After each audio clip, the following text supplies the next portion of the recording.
The House held their hearings on SOPA this week, and rights holder groups and the Chamber of Commerce were invited to speak, but all of the internet companies except Google were kept out, as well as all the public interest groups, library groups, disabled rights groups, groups that talk about the economic impact of internet controls on poor people and disabled people and so on, all kept out. Google was allowed in, but it seems that they were allowed in on the condition that they give it a kind of half-hearted Vichy nerd endorsement, which was a disappointment to all concerned.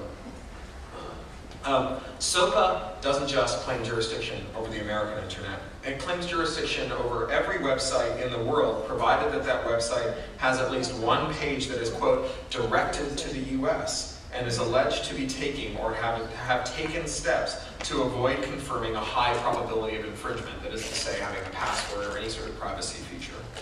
Now, SOPA has several prongs. First, it allows the US government to order the shutdown of a site that carries links to sites that are alleged to contain infringing materials, not sites that infringe. Sites that have one or more links to a site that is alleged to infringe. If you have a comment section on your blog, if you have a comment section in your company's website, if you're a lawmaker and you have a comment section on your legislative website, and someone posts a link to a site that is alleged to infringe copyright, you are potentially liable to shut down. The shutdown includes a demand that all the DNS in this country, all the domain name service that converts IP addresses like 192.168.1.1 into easily remembered names like www.google.com, drop their records for the banned sites, and that payment processors cut off their payments, and that advertising brokers sever their relationships with them, all without a court order, all without a trial, and all without due process. But it's not just the government that gets to play here, because SOPA has a cleverly named market-based approach. The market-based approach to censorship allows private companies to assemble enemies lists and fire them off to payment processors like Visa, MasterCard, Amex, and PayPal, and the payment processor gets 5 days to act on it and cut off the accounts of their customers. The customers, meanwhile, are not guaranteed any time to contest the disconnection. And what's more, this law allows and encourages these same payment processors to speculatively disconnect websites before they get a complaint on the grounds that those websites may get a complaint later. SOPA also prohibits making any tool that can be used to break out of America's nascent Great Firewall, which potentially traps anyone making secure proxies to stop you from being snooped on online when you're at the Starbucks using the Wi-Fi, or anyone making tools to secure the integrity of the domain name system, which has been under major attack over the last 2 years, and whose vulnerability represents a vulnerability to anyone who does online banking or conducts anything else where their personal information and sensitive information flows over the internet.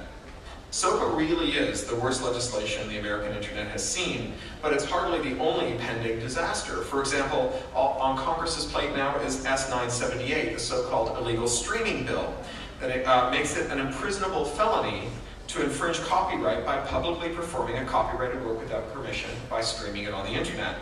Which is to say that what Justin Bieber did to start his career singing old soul songs and uploading his videos to YouTube is an imprisonable offense under this law.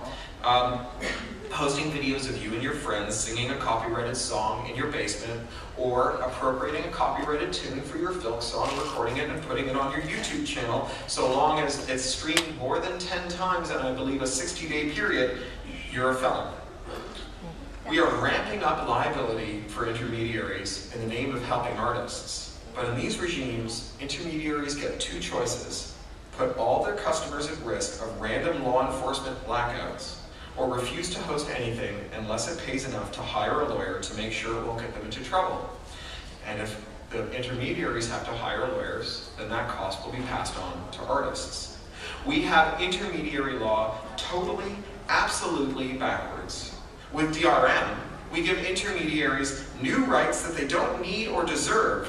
The right to tell a creator's audience what they can do with the creator's works, even if the creator objects. With intermediary liability, we take away the right to host creative works from all comers, raising the bar for getting your work into the hands of your audience and making it harder to be a working creator. Seriously, you couldn't do a worse job of designing a copyright that benefits creators if you tried.